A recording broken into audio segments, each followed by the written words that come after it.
When we look within history, very, very important point, especially to do with the tragedy of Fatima al-Zahra. The point being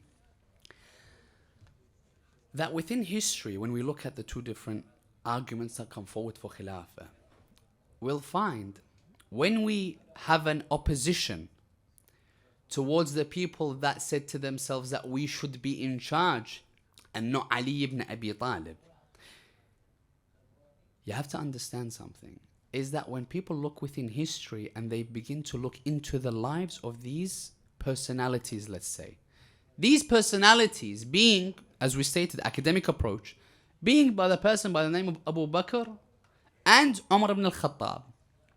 These personalities, when they come forward and people study their lives, very important point, when you try to look into their lives, you begin to ask questions. Well, who were they? As in, when you come towards history, you see prior to the Rasulullah returning towards Allah subhanahu wa ta'ala, you'll find people begin to see who were they before Rasulullah dies or was murdered. You look at them, personalities, were they Muslim? Yes. Further than that, they were Arab. They were of those that went with Rasulullah early on. Further than that, they are the in-laws of Rasulullah, as in he married from them. Did they go towards jihad alongside Rasulullah? Yes. Were they praying behind Rasulullah? Yes. As in, where can you, put the line? Did they pray? You can't say, they didn't pray, they prayed. They didn't fast, they fasted. They didn't read Quran, they read Quran. So they've ticked all the boxes. However, there's a particular mask that is there. What's that mask? The fact that they were also there and they gave bay'ah towards Ali ibn Abi Talib in the incident of Ghadir Khum. Now, in order for someone to have that characteristics, or people to have those characteristics, it needs something really grand to occur in order for people to see the truth and unmask the reality of what's occurring. Being these two taking away the Khilafah that's appointed to Ali.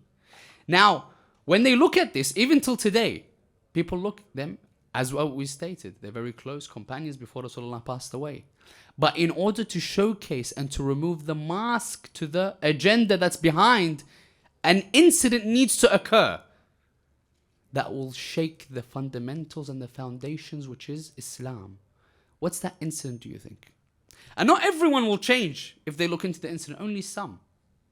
That incident is the murder of the daughter of Rasulullah. And even that particular incident, only some people, when they look into it, begin to see the truth. Either you side with Fatima al-Zahra, or you side with those that killed Fatima. Very clear difference. So you'll see on the first level, when you begin to answer, that needs to be something that occurs in order for people to open their eyes of what's occurred. Likewise, when we look at Karbala, what do we say? It was needed that Imam al-Hussein shed his blood to protect Islam, don't we?